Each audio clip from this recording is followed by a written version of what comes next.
The casino chips clattered against the table as Mark tossed them down, his wedding ring glinting under the harsh fluorescent lights.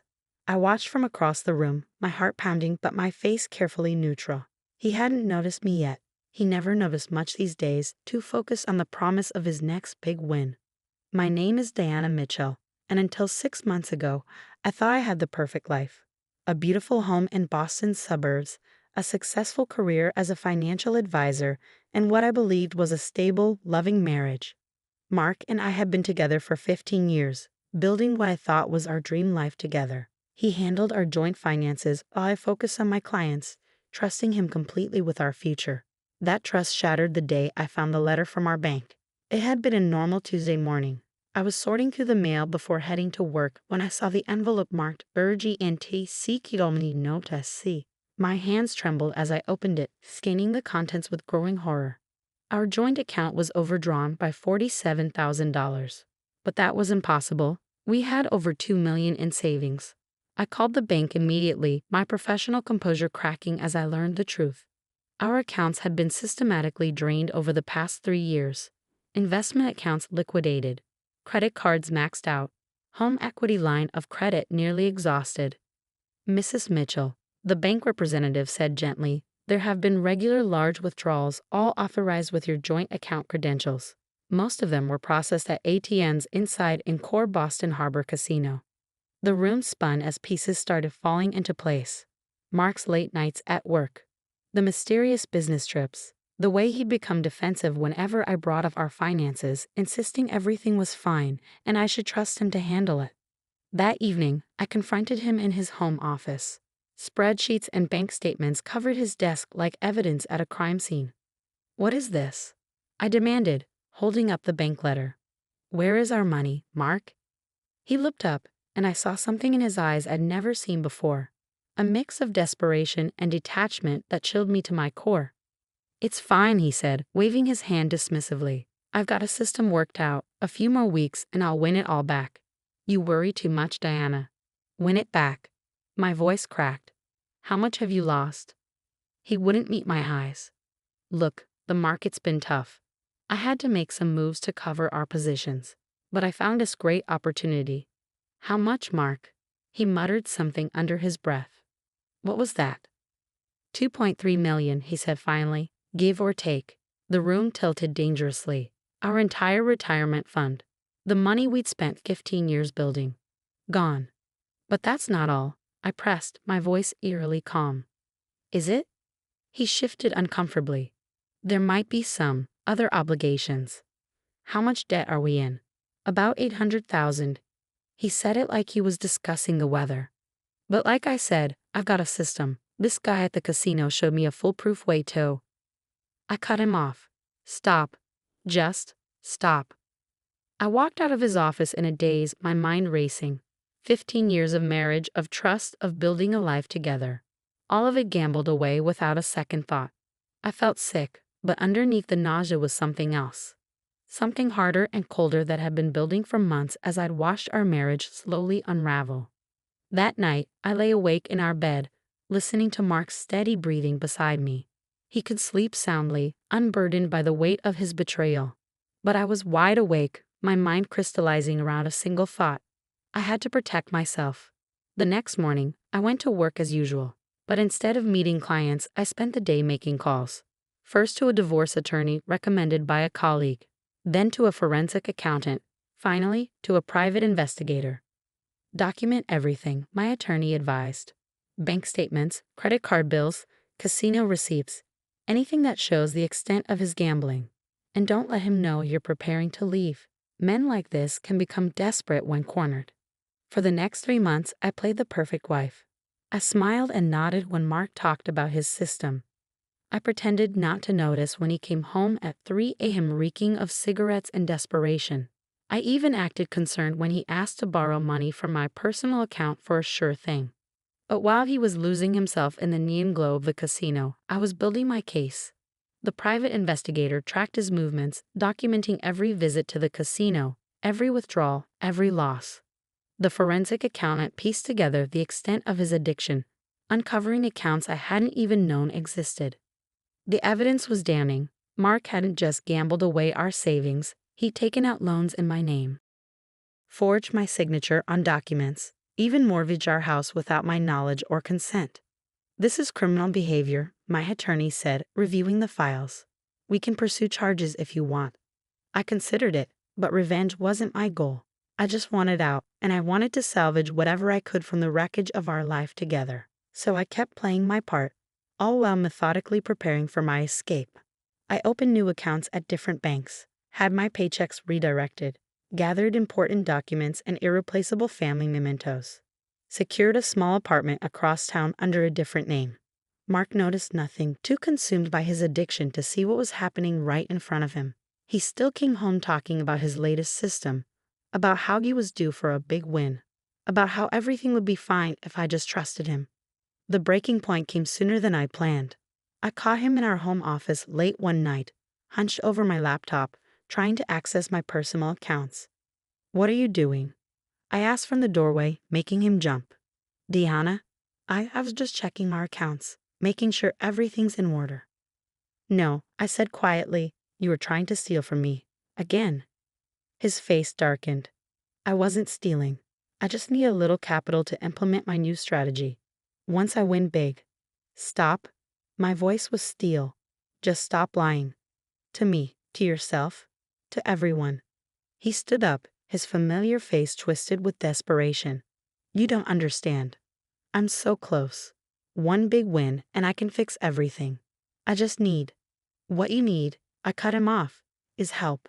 Professional help. But I can't help you, Mark. Not anymore." "Professional help?" Mark scoffed, running his hands through his graying hair. "I don't need help. I need you to trust me." I laughed, a hollow sound that seemed to echo through our too-big house. "Trust you? Like I trusted you with our retirement, our house, our entire future." His face darkened. "I made some mistakes, okay? But I can fix this. I just need a little more time, a little more capital." "No." The word came out sharp, final. "I'm done." I pulled an envelope from my purse and placed it on his desk. "These are divorce papers. I've already moved most of my things out." The color drained from his face. "What? You can't? Diana, please. We can work this out." "Can we?" I asked, my voice steady despite my racing heart. "Tell me exactly how we work out the fact that you've gambled away everything we spent 15 years building." He reached for me, but I stepped back. "I know I messed up," he pleaded. "But I love you. Doesn't that count for something?" "Love?" I shook my head. "Love doesn't empty joint accounts without permission. Love doesn't forge signatures or take out secret loans. Love doesn't destroy someone's life and then expect them to stick around for more." "But I've already frozen all our joint accounts," I continued. "My lawyer will be in touch about the division of assets. What's left of them anyway? Don't try to contact me directly." As I turned to leave, he called after me, his voice cracking. "Where will you go?" "Somewhere you can't find me," I replied without looking back. "Somewhere I can start over." The next few weeks were a blur of legal meetings and financial damage control. My attorney worked to protect what assets remained while the forensic accountant continued uncovering the extent of Mark's deception. The numbers were staggering. $2.3 million in gambling losses, $800,000 in debt, multiple maxed-out credit cards, and a second mortgage I'd known nothing about. Mark didn't take it well. He alternated between desperate pleas and angry threats, showing up at my office, bombarding me with calls and texts. I documented everything, building an even stronger case for the divorce.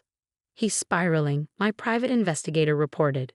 "Spending more time at the casino, taking bigger risks. You should consider a restraining order."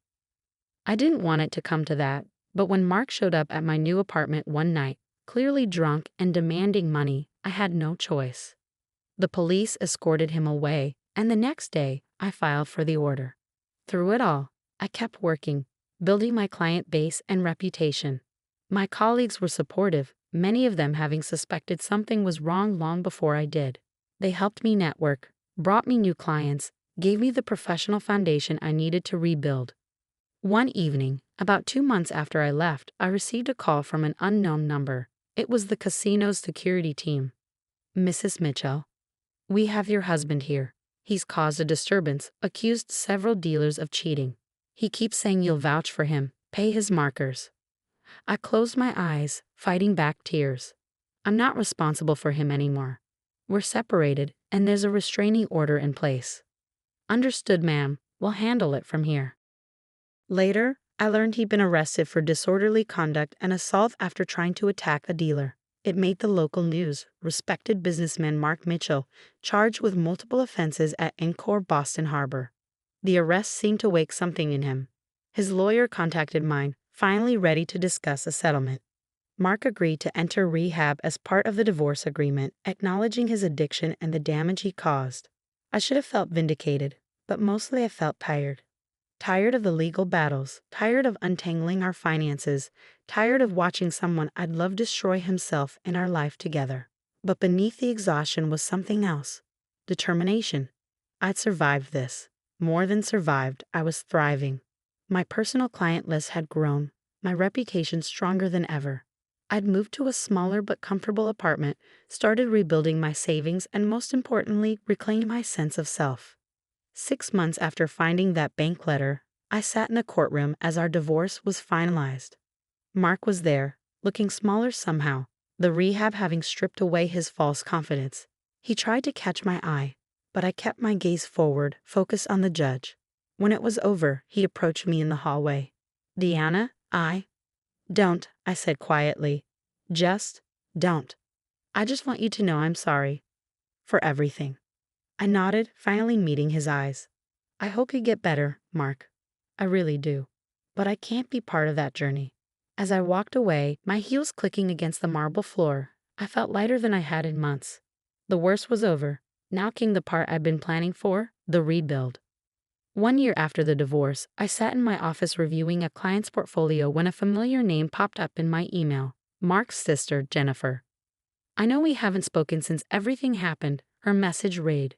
But I thought you should know, Mark's in trouble again. He relapsed after rehab. Borrowed money from Dad's retirement fund. They're about to lose their house. I stared at the screen, a mixture of emotions washing over me. Mark's parents had always been kind to me, treating me like their own daughter.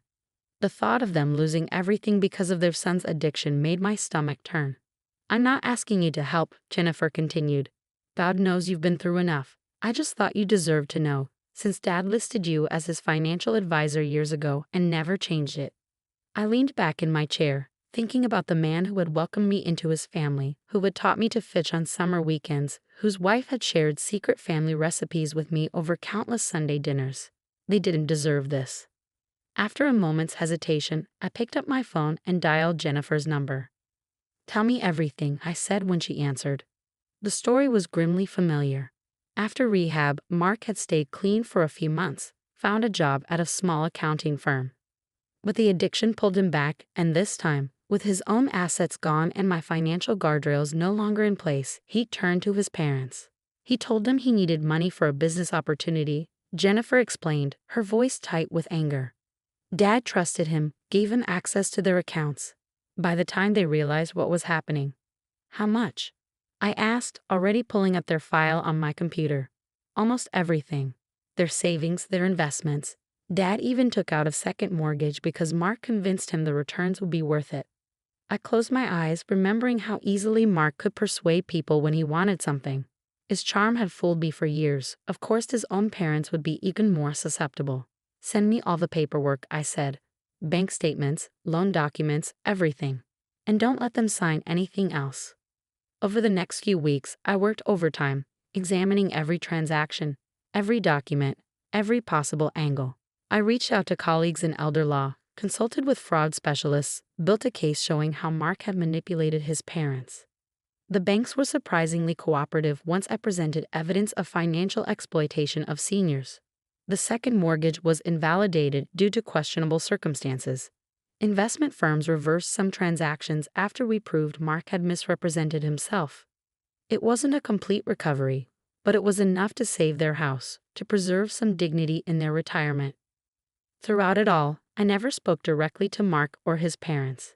Everything went through Jennifer or the lawyers. But one evening, as I was leaving my office, I found Mark's mother waiting by my car.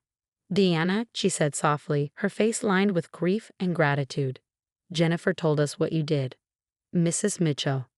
Please, she interrupted, stepping closer. Let me say this.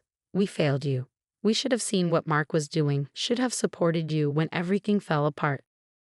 Instead, we let him convince us you were exaggerating, that you'd abandoned him when he needed you most. Tears spilled down her cheeks. We were wrong. So wrong. And even after everything, you still helped us. I felt my own eyes welling up. Your family, I said simply. What Mark did, that doesn't change the love and kindness you showed me for 15 years. She hugged me then, and for a moment I let myself remember the warmth of Sunday dinners, of family holidays, of belonging.